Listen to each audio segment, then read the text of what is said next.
삶으로 말하는 신앙 두 번째 말씀으로 분냄에 대한 말씀을 함께 나누기 원합니다. 우리가 요즘 사회를 나타낼 때 자주 듣는 말 중에 앵그리 사회, 분노 사회, 또 성난 도시, 성난 청년 이런 말들을 들을 때면 우리 사회가 어떠한 사회인지 우리가 또 생각해 볼 수가 있겠습니다. 몇 년 전에 서울대 행복연구센터에서 조사를 해보았습니다. 한국에서 중정도 이상의 울분을 느끼며 살아가는 사람이 좀 심각한 상황에 있는 분들이 14.7%, 100명 중에 한 15명 정도는 이 분노를 좀 심각한 상황 가운데 있는 분들이 있다는 거죠. 위험 수준에 있는 분들이 40%, 더하면 국민의 절반 이상이 이 분노에 있어서 자유롭지 못하다는 통계를 본 적이 있습니다. 사실 우리 삶의 일상에 그런 경우들이 많죠. 손님들 진상 손님 만나면 종업원들이 또 손님에 대하여 분노가 있죠.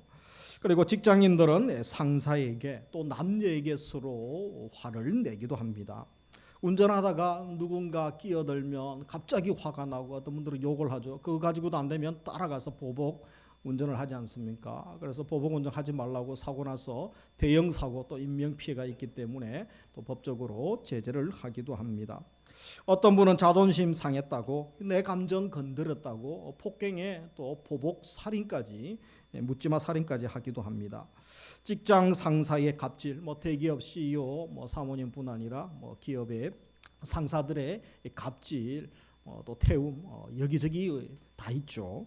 그리고 또 우리 악성 댓글을 달기도 합니다. 이 방화범들 또 층간 소음 때문에 문제가 생기기도 하고, 윗집에서 소리가 크다고 아랫집에는 더 확성기로 큰 소리를 내고, 그리고 문 열고 기다렸다가 또 폭행을 가하기도 하고, 안타까운 소식들이 많습니다. 서비스 불만 때문에 이 만남을 거부하거나 또 이유 없이 화가 나는 사람도 있습니다.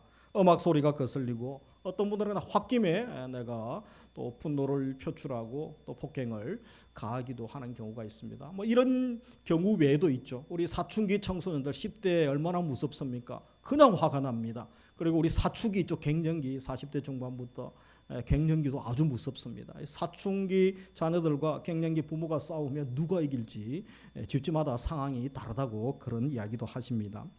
그래서 이 책에도 보면 이 분노 사회, 또 우리는 사소한 것에 목숨을 건다, 이런 책들이 많이 나오고 있지 않습니까? 그래서 우리 사회가 얼마나 성난 사회인가 한번 가늠해 볼 수 있는 것이죠.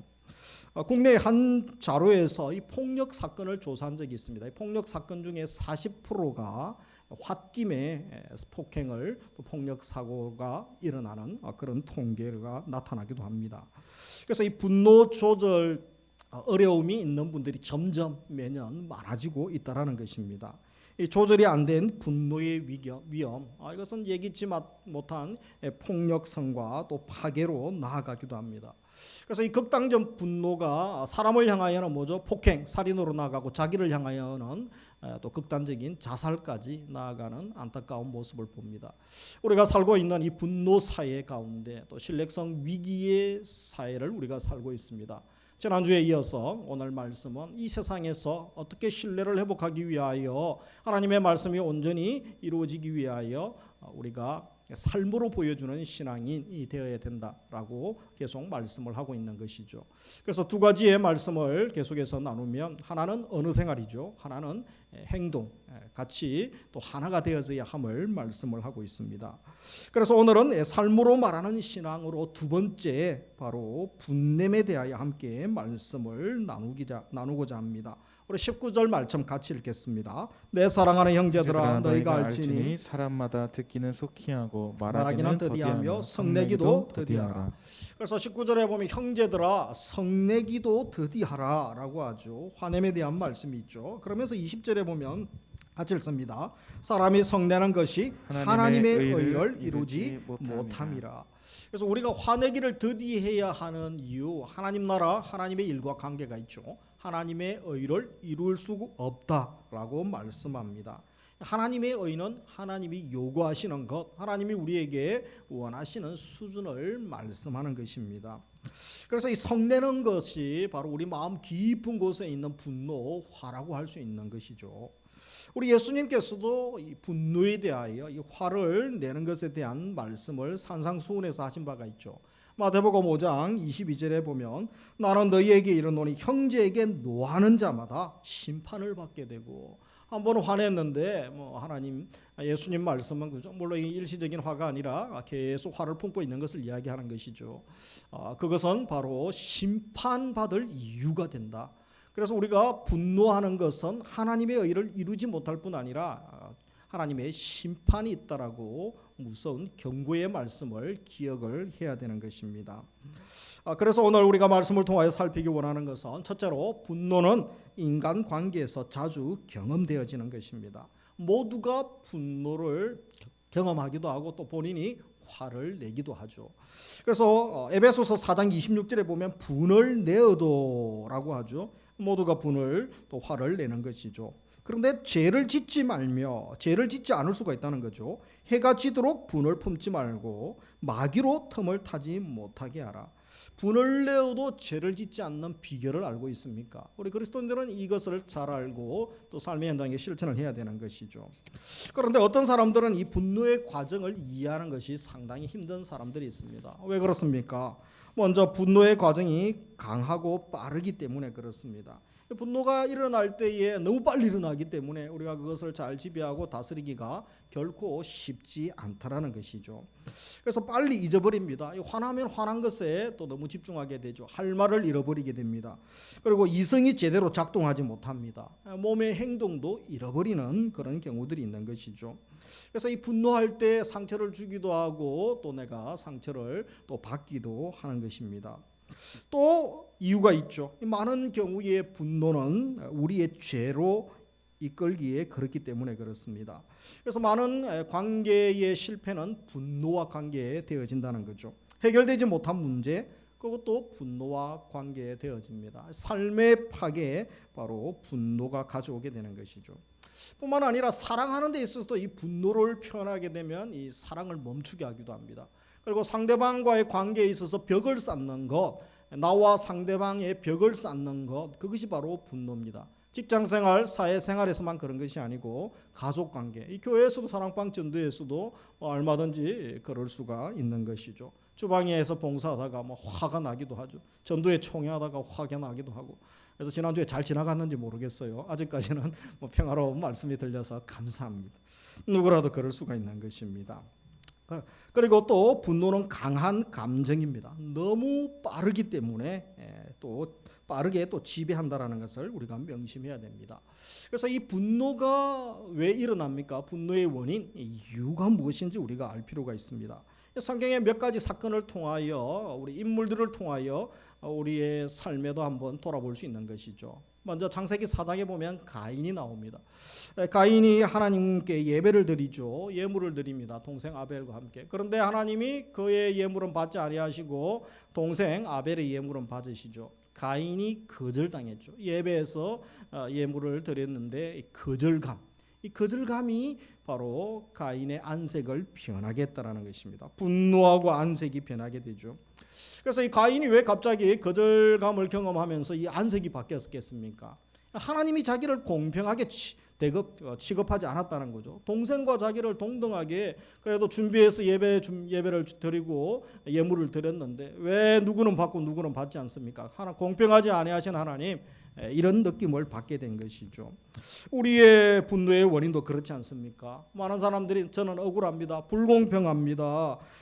다 나쁜 짓 했는데 왜 나만 걸려서 나만 또 법의 심판을 받아야 됩니까? 자존심 상합니다. 모욕당했습니다. 이런 느낌을 받습니다. 그래서 분노하면 가인처럼 제일 먼저 안색이 바뀝니다. 여러분, 화가 나는데 웃으면서 화내는 사람은 정말 무서운 사람 아니겠습니까? 그래서 안색이 바뀌게 되죠. 그리고 두 번째, 이 가인은 인간관계를 경쟁관계로 보았습니다. 그의 동생 형제도 경쟁자로 생각했다는 것이죠. 그러면서 죄의 소원을 다스리지 못했다는 것입니다. 창세기 4장 7절에 보면 죄가 너를 원하나 너는 죄를 다스릴지니라. 그래서 이 죄가 그를 유혹할 수가 있죠. 그러나 죄에 대한 짓고 짓지 않는 책임, 선택, 결정에 대한 책임은 본인이 져야 함을 말씀합니다. 에베소서 4장 26절에서도 분을 내어도 죄를 짓지 말며 해가 품도록 분을 품지 말고. 그래서 우리 감정을 잘 다스리는 것이 중요합니다. 이것을 관리하고 통제하는 데 실패했을 경우에 가인이 결국은 살인까지 가게 되죠. 안색이 변하고 계속 그 분노의 감정을 키우다가 잘 제어하지 못하여서 결국은 동생까지 죽이는 살인마가 되었던 것입니다. 그러면서 또 성경에 보면 요나 나오죠. 요나 선지자.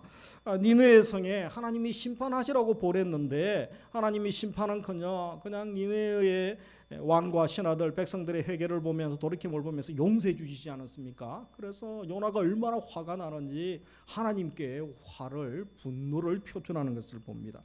용서하시는 하나님, 공의의 하나님 마음에 들지 않는다는 것이죠. 그러면서 또 요나가 박능굴 때문에 죽여달라고 분노합니다. 우리가 화내는 게 이런 것 아닙니까? 이 박능굴을 보면서 내가 조금 더 손해보면 내 이득과 관계되는데 조금만 손해보면 사람들은 견딜 수 없어 합니다. 화를 내죠. 또 내 뜻대로 되지 않으면 우리가 분노를 표출합니다. 이 사소한 것에 목숨 걸려고 하는 이 시대에 사람들이 세상 사람들이 아니라 나의 모습임을 우리가 알아야 되는 것입니다. 그 외에도 왜곡된 지각 때문에 분노를 야기하기도 합니다. 이 잘못 판단해서 엉뚱하게 행동했는데 그래서 결과가 좋지 않아요. 그것 때문에 화를 내는 사람들도 있는 것이죠. 또 어떤 사람들은 이 갑작스런 좌절감을 경험하게 될 때 분노하죠. 보통 사람들은 배고플 때에 또 분노를 경험합니다. 또 어떤 사람들은 너무 피곤할 때 짜증이 나는 것은 당연하다고 할 수 있겠습니다. 그리고 또 기억할 것은 이 분노는 영적으로 밀접한 관계를 맺고 있습니다. 우리가 읽었던 에베소서 4장에 있는 것처럼 해가 지도록 분을 품지 말고 마귀로 틈을 타지 못하게 하라. 그래서 이 분노는 바로 틈을 만드는 거죠. 마귀가 공격할 수 있는 틈을 만들기 때문에 영적으로도 우리가 관계가 있음을 기억하면서 잘 관리하는 것이 하나님의 자녀 백성의 태도인 것입니다. 그래서 내가 얼마나 살아가면서 이 분노를 잘 표출합니까? 저도 갱년기가 되면서부터 틈틈이 화가 나는 경우가 있습니다. 갑자기 화가 나고 짜증이 나기도 하고. 여성분들만 이 갱년기를 많이 겪는 게 아니고 남자분도 경험합니다. 이제 강도 정도의 차이가 좀 있는데 가족들한테 말씀 준비하면서 늘 죄송하고 집에 가면 아빠가 제일 먼저 회개해야 되겠네요 이런 말 하면 제가 고개를 숙이기도 합니다. 그래서 우리도 한번 분노 조절에 나는 얼마나 잘 조절하고 있는가 진단 질문이 있습니다. 11가지 중에서 내게 해당하는 것이 몇 가지가 있는지 한번 점검해보고 기도 제목으로 삼을 수 있겠습니다. 첫째로 성격이 급하고 금방 흥분하는 편이다. Yes, no. 내가 한 일이 잘한 일이라면 반드시 인정받아야 하며 그러지 못하면 화가 난다. 본인의 의도대로 되지 않아 화가 난 적이 여러 번 있다. 네 번째, 자신이 하는 일이 잘 풀리지 않으면 쉽게 포기하고 좌절감을 느낀다. 다섯 번째, 타인의 잘못을 그냥 넘기지 못해 꼭 마찰이 일어난다. 다른 사람이 나를 무시하는 것 같고 억울하다는 생각이 자주 든다. 화가 나면 상대방에게 거친 말과 함께 폭력을 행사한다. 화가 나면 주변의 물건을 집어던진다. 아홉 번째, 분이 쉽게 풀리지 않아 우는 경우가 종종 있다. 내 잘못도 다른 사람의 탓을 하면서 화를 낸다. 마지막, 중요한 일을 앞두고 화가 나 그 일을 망친 적이 있다. 그래서 3개 이하는 그래도 조절할 수 있는 분노의 감정을 조절할 수 있는 단계라고 합니다. 그럼 4개부터 8개는 감정 조절이 좀 어려운 경우, 부족한 경우에 해당하고 문제는 9개 넘는 분들은 아주 공격 성향이 강한 분이고 본인 스스로는 조절하기가 어렵다고 합니다. 병원에서 또 치료를 또 받을 것을 권하기도 합니다. 그런데 우리가 이 세상에서 이런 진단 질문이 있습니다만 우리 그리스도인들이 꼭 알아야 될 중요한 것이 한 가지가 있죠. 분노가 첫 번째 감정이 아니라는 것입니다. 두 번째 나타나는 감정의 반응이 분노인 것이죠. 그래서 너무 빨리 첫 번째가 지나가기 때문에 사람들은 잘 모릅니다. 그래서 분노를 일으키는 여러 가지 요인들이 있죠. 각 사람마다 다릅니다. 근데 어떤 그 요인이 나의 약점, 내 상처를 건드렸을 때 그것이 작은 것이라 할지라도 그 사람에게는 폭발하게 된다라는 것을 기억을 할 필요가 있습니다. 그가 나를 공격하는구나, 내게 수치를 주는구나, 나의 존엄성과 가치를 또 해치는 행동을 하는구나. 그리고 나를 실패자라고 하는구나. 뭐 이런 것 때문에 우리가 쉽게 분노하기도 하는 것이죠. 그래서 이 분노의 원인은 되게 작은 것입니다. 그러나 그것이 나의 상처를 건드렸을 때에 폭발하게 되고 심각할 수 있다라는 것을 알아야 되는 것입니다. 그렇다면 거기에 세 번째로 어떻게 하면 이 분노를 잘 이기고 다스릴 수 있겠습니까? 내가 상처를 받고 거절당했을 때, 신뢰가 깨어지고 또 아픔을 경험했을 때에 나는 어떻게 반응하고 있는지 우리의 모습을 한번 돌아봐야 되는 것입니다. 그래서 어떤 사람들은 누군가가 자극을 주고 막 화날 상황을 만들면 그저 먼저 화를 폭발하죠. 고함을 지르든지 폭력적인 행동을 하든지, 그 다음에 이제 며칠 지나고 나서 이제 후회하면서 죄송하다고 하는 사람들도 있습니다. 어떤 사람은 숨죠. 그리고 자신이 그 감정을 힘껏 누릅니다. 그런데 꾹꾹 참고 있다가 또 때가 되면 폭발하는 사람도 있습니다. 분노가 일 때 또 거절을 경험하기도 하죠. 그때 이제 피하면서 아예 관계를 끊어버리려고 하는 사람도 있습니다. 이런 사람들이 좀 안타까운 경우죠. 아예 그 자기의 안타까운 모습을 드러냈을 때 관계 맺지 않고 그 공동체에서 떠나려고 하는 그런 분들 성향도 있다라는 것입니다. 어떤 사람은 혼자 며칠을 앓고 있습니다. 이 죄책감, 실패감이 계속 지속되죠. 그래서 결국은 자기 연민에 빠지고 또 자살적인 그런 어떤 또 공상에 빠지기도 합니다. 나는 안 돼. 나는 왜 이 정도밖에 되지 않는가? 이런 생각에 점점 우울해지고 기운이 빠지는 사람도 있습니다. 그러다가 결국은 모든 사람들은 자기를 위로받기를 원하죠. 그래서 이 고통이 사라지기를 원하고 위로받기 위하여 또 다른 쾌락의 단추를 누르게 됩니다. 분노의 단추를 눌렀다가 그것이 또 그에게 고통이 찾아오면서 해결하기 위하여 이 쾌락의 단추를 누르게 되죠. 어떤 사람들은 성중독에 빠집니다. 오락에 빠지고 도박하고 술을 마시고, 어떤 사람은 폭식을 합니다. 그리고 게임에 몰입하기도 합니다. 누군가 내게 위로를 주었으면 좋겠다. 또 어떤 대상에게서, 사물에게서 위로를 받기를 원합니다. 그런데 그들이 주는 위로는 거짓된 위로고 일시적인 위로임을 우리가 기억을 해야 되는 것입니다. 그런가 하면 어떤 사람들은 그냥 꾹 나는 참습니다. 그렇게 이야기하기도 합니다. 꾹 참는다고 다 되는 것이 아니죠. 그래서 한국 사람들은 화병이 많습니다. 우리 옛날에 그죠? 우리 어머니들 시집가면 뭐 무슨 살림이 1년, 1년, 2년, 3년, 그래서 뭐 어떻게 힘들게 사시겠습니까? 그래서 시금치도 먹지도 않고 성경은 시편도 안 읽고 뭐 그런 분도 계시지 않습니까? 가슴에 엉어리가 맺혀 있는 것이죠. 화병이 한국 사람들 또 무서운 질병 중에 하나죠. 근데 잠잠하고 조용하고, 어떤 사람은 우리 아빠는 절대 화를 안 냅니다. 엄마는 화를 안 냅니다. 어떤 사람은 절대 화내는 걸 본 적이 없습니다. 그런 분이 있습니다. 그 스트레스 독을 자기가 다 마시고 꾹꾹 참는 거죠. 그래서 결국은 내면에 큰 상처와 아픔이 있는 것입니다. 본인이 큰 병을 앓고 있는 것이죠. 그래서 세상에서도 이 적절히 발산하라고 합니다. 화가 나고 분노가 일 때는 그죠? 운동을 하시든지 맛있는 차나 커피를 마시든지 수다를 떨든지 영화를 보든지 또 산책을 하든지 등산에서 뭐 과음을 질러서 그죠? 또 스트레스를 풀든지, 어떤 분들은 뭐 웃음 치료하는 분들이 있지 않습니까? 하루에 10번씩 뭐 하하하 하면서 박수 치면서 웃으면 치료가 된다, 그런 분도 있습니다. 그리고 제가 아는 어떤 분들은 이제 야구 경기장에 갑니다. 야구 보기도 하지만 그 게임 야구 있잖아요. 동전 얼마 내면 그죠? 공이 날라오면 배트로 때리면서 그 사람 그 사건 생각하면서 때리고. 저도 신학교 다닐 때 이제 주일날 사역하고 스트레스 받으면 신대원 가서 그렇게 했는데, 야구를 못 하니까 더 스트레스 받더라고요. 잘 때려야 스트레스를 덜 받는데, 어떤 사람은 실내 사격장 가서 사격하기도 하고, 어떤 또 여자분 중에서는 그 게임기 중에 두더지 뿅망치 게임 있죠, 그죠? 두더지가 튀어나오면 망치로 두들기죠. 그래서 이 왼수 남편, 뭐 시아버지 이렇게 하면서 스트레스를 풀기도 하고, 물론 도움이 될 수도 있습니다. 그러나 그것 가지고 근본적인 문제를 해결할 수는 없습니다. 또 하나님의 사람, 하나님의 자녀들은 더 수준 높은 방법까지, 해결책까지, 근본적인 해결책까지 나아가야 되는 것이죠. 그래서 먼저 우리 그리스도인들은 어떻게 이 분노를 이겨나갈 수 있습니까? 먼저 분노가 일어날 때에 분노의 원인을 내 안에서 찾는 법을 배워야 되는 것입니다. 화가 나면 되게 누구 탓입니까? 남 탓이죠. 상대방 탓, 직장 탓, 대통령 탓, 나라 탓, 뭐 목사 탓, 뭐 이렇게 장로님 탓, 그렇게 하지 않습니까? 그래서 화가 나서 하는 말, 당신 때문이야. 그리고 부모님 잘못 만났어, 자녀들은. 내가 금수저 집안에서 태어났으면 재벌 3세 4세로 태어났으면 이 모양 이 꼴로 살았겠냐고 남 탓하는 거죠. 다 뭡니까? 너. 자기는 없습니다. 남밖에 없습니다. 그러나 기억해야 될 사실은 뭡니까? 다 누구 탓입니까? 자기 책임이라는 것입니다. 남 탓이 아니라 내 책임이죠. 분노는 나의 감정이고 나의 책임이고 내가 선택하는 것이고 나에게 속해 있다는 것입니다. 그래서 나의 책임임을 알아야 됩니다. 내 자신도 연약하기에 분노의 단추를 눌렀다는 것, 그것을 인정하면서 치료가 시작되어지는 것이죠.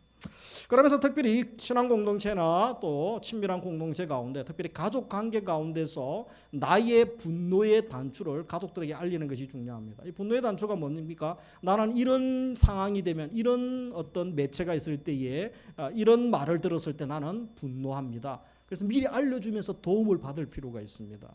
어떤 사람은 어릴 때에 술을 많이 드시는 아버지에게서 폭행을 많이 당해서 성인이 되었어도 막 술 냄새가 나거나 술을 먹는 사람들, 아니면 술 먹고 사고 치는 사람 보면 막 화를 내고 아주 공격적 성향을 냅니다. 자기에게 아무 해코지를 하지 않았는데도 그렇게 분노하는 사람이 있습니다. 분노의 단추가 그런 거죠. 그리고 또 어떤 사람은 약속 잘 지키지 않는 사람을 보면 갑자기 화를 내는 사람도 있습니다. 어떤 사람들은 집안 이야기하거나 자식 이야기하거나 뭐 그럴 때 또 화를 내는 사람도 있습니다. 약한 사람 또 부한 사람을 보면 자신도 모르게 분노가 생기는 경우도 있죠. 그래서 각자 그 분노의 단추는 다 다릅니다. 그리고 분노의 요인들은 각자 다르기 때문에 자기는 사랑하는 이들과 함께 계속 사역을 해야 되는 상황, 또 함께 살아야 되는 상황이면 서로 미리 알려서 도움을 또 배려를 받을 필요가 있는 것이죠. 그리고 자신이 민감하게 분노하는 부분을 생각하고 해결하려는 노력들이 필요합니다. 그래서 특별히 거룩한 습관을 가지는 게 중요하죠. 절제하는 습관들을 훈련해야 됩니다. 우리가 영적으로 특별히 자존감, 높은 자존감을 회복하는 것이 대단히 중요합니다. 사람이 나를 어떻게 평가하고 내게 어떻게 말하는가, 그것이 거짓 메시지가 상당히 많죠. 하나님이 나를 어떻게 평가하시고 하나님 앞에서 내가 어떠한 존재인가, 이게 자존감이죠. 높은 자존감을 가진 사람들은 누가 뭐라 그래도 흔들리지 않습니다. 아무리 욕을 해도 나는 사실이 그렇지 않다고, 하나님이 나를 그렇게 대한 적이 없다고 하면서 털어버릴 수 있는 것이죠. 그래서 평소에 자신과 관계된 이 정욕 문제는 참고 또 화는 더디하게 됩니다. 그러나 우리가 예수님처럼 하나님의 나라와 하나님의 영광, 거룩을 향하여는 뭐죠? 이 거룩한 분노가 있습니다. 예수님처럼 악화, 더럽고 음란한 것들을 향하여 예루살렘 성전을 정결케 하셨던 것처럼 이 거룩한 분노를 바라는 단계까지 우리가 훈련되어질 필요가 있다라는 것입니다. 그러면서 마지막으로 중요한 거, 이것 가지고 되지 않는다는 것이죠. 이 근본적 치유가 필요합니다. 세상에서는 분노 대처법, 분노할 때 이렇게 하면 뭐 괜찮아집니다. 그 정도가 아닙니다. 수박 겉핥기처럼 그냥 외면에 조금 바뀌는 것이 아니죠. 내면이 바뀌는 변화가 일어나야 되죠. 그것은 바로 1차 반응자를 치료하는 것입니다. 1차 반응자인 상처를 치유해야만 근본적으로 변화가 되어지는 거죠. 그런데 이 상처는 우리 스스로 치유하기가 어렵습니다. 성령님의 비상한 개입이 필요합니다. 그래서 성령님께서 개입하셔서 치유의 강선 발하여 주시고 나를 고쳐달라고 요청해야 되는 것이죠. 분노를 성경적으로 해소하는 법을 배워야 되는 것이죠. 그래서 우리 21절에 보면 경청과 분냄의 기제를 잘 다룰 수 있는 방법을 제시하고 있습니다. 우리 21절 같이 읽습니다. 그러므로 모든 더러운 것과 넘치는 악을 내버리고 너희 영혼을 능히 능히 구원할까 구원할까 마음에 심어진 말씀을 온유함으로 받으라. 우리 부패한 성향은 자구 노력으로는 해결이 되지 않는다는 것입니다. 말로 상처 주고 무시하고 외면하고 분노하고 더러운 것 좋아하고 음란하고 사악한 것들 우리 속에 있죠. 이런 마음 욕망들 내 스스로 제어하려고 아무리 결심해도 되지 않죠. 여러분 연초되면 얼마나 결심들 많이 합니까? 뭐 할 여러 가지 일에 대해서도 결심하지만 자기 어떤 내면의 변화를 위하여도 작정하지 않습니까? 무엇을 뭐 끊겠습니다. 하루 3일을 가지 않죠. 그렇게 약한 존재가 우리입니다. 그래서 성령님의 비상한 은혜가 부어져야 되는 것입니다. 폭포수 같은 하나님의 사랑, 은혜가 부어질 때 가능한 것이죠. 말씀으로 제어해야 되는 것입니다. 그래서 말씀 훈련, 이 경건의 훈련, 거룩한 훈련은 날마다 되어지는 것이죠. 그래서 우리가 내년 초부터 또 말씀 훈련, 큐티 훈련 세미나도 하고 또 큐티 책도 바꾸어서 집중적으로 또 우리가 훈련하려고 하고 있습니다. 본문에서는 21절에 보면 소극적으로 모든 넘치는 악과 더러운 것을 내버리라고 하죠. 그래서 모든 더러운 것, 온갖 타락과 호색을 이야기하죠. 넘치는 악은 사악이 넘치는 상태죠. 내버리라, 이런 것들을 던져버려, 옷을 던져버릴 때, 쓰레기를 던져버릴 때 던져버리는 거죠. 그래서 이것은 삶의 양식을 완전히 변화시키는 것을 이야기합니다. 성도들이 이것을 21절에 앞에 나와 있는 이것을 완전히 버려야 하고, 그리고 모든 종류의 죄악을 행한 부분들이 있다면 우리가 먼저 회개하는 것이죠. 그리고 이것이 넘칠 때의 문제가 무엇입니까? 은혜를 못 받는다는 것입니다. 내 속에 악이 가득하고 그것을 해결하지 않으면 하나님의 말씀을 받을 수가 없다는 것을 기억해야 되는 것입니다. 그래서 내가 은혜를 받아야 내 영이 살고 세상을 이길 수 있는 믿음과 능력을 받지 않습니까? 이것이 차단되면 갈수록 힘들어지는 것입니다. 예를 들면 우리 젊은이들 또 우리 성도님들도 다 해당될 수 있습니다만, 토요일 밤늦게까지 막 게임하고 밤늦게까지 유흥을 즐기고 새벽까지 클럽 가서 놀다가 주일이네, 그래서 아침에 또 주일날 예배에 와보십시오. 얼마나 피곤합니까? 졸리는 것밖에 없는 것이죠. 말씀이 들어올 수가 없는 것입니다. 그래서 이런 준비를 우리가 해야 되는 것입니다. 그리고 적극적으로 21절에 보면 온유함으로 받으라. 그래서 하나님으로부터 우리가 받아야 될 것, 마음에 심겨진 말씀이다 라고 기록을 하고 있습니다. 말씀의 능력이 있기 때문에 그렇죠. 죄인을 구원하는, 나를 구원하는 능력, 말씀, 복음을 들음으로 생기는 것입니다. 말씀의 다림줄이 내 마음에 내려졌을 때에 우리의 말, 행동, 또 우리의 정서까지 치유가 일어나고 또 새로운 고침이 일어나게 되는 것입니다.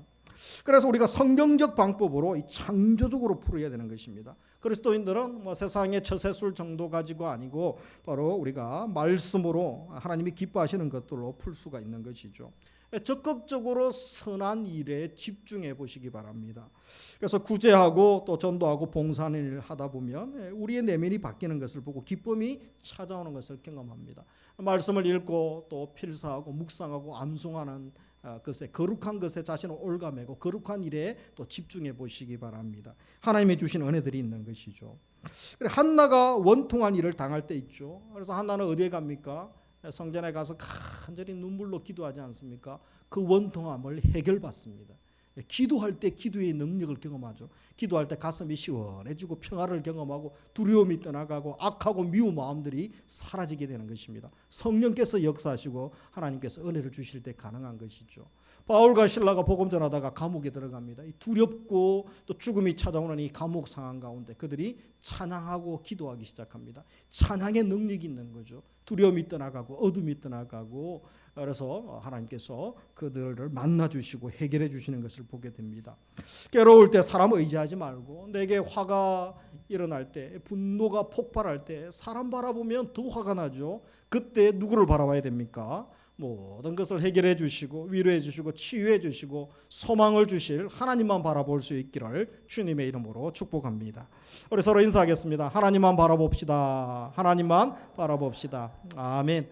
말씀을 맺습니다. 분노 사이에 신뢰성 위기 시대에 살아가는 우리는 신뢰 회복을 위하여 하나님의 자녀로 살아가기를 원합니다. 그래서 우리가 언어 생활, 행동의 하나가 되어지기를 원합니다. 지난주 말씀처럼 공감적 경청을 잘 할 수 있기를 원합니다. 사람 살리기 위하여 우리에게 주신 언어의 권세가 제대로 작동하고 그 하나님의 능력이 나타나기 위하여 우리가 먼저 잘 듣는 것에서부터 하나님의 일을 시작할 수 있는 것이죠. 그리고 오늘 말씀에 분노를 잘 제어하라고 하십니다. 분노하는 자 하나님의 의를 이룰 수 없다고 했습니다. 예수님도 심판이 있다라고 말씀하셨습니다. 경고의 말씀을 기억해야 되는 것입니다. 하나님의 자녀가 한번 분노를 표출하면 30번을 잘해야 상쇄시킬 정도로 여러분은 분노하고 폭력을 행사하는 사람 오래 기억납니다. 오래 기억난 거. 그래서 그 사람에 대한 나쁜 이미지들이 각인되기 때문에 하나님 사람들은 조심해야 됩니다. 물론 완벽할 수는 없습니다.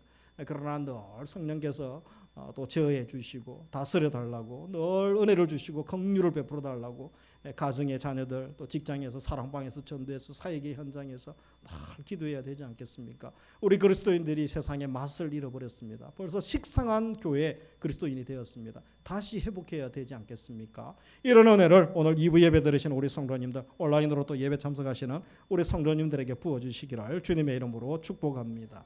그래서 우리의 삶을 돌아보면서 혹시 습관적으로 또 대화 중에 무시하고 외면한 것 있습니까? 회개해야 되는 것이죠.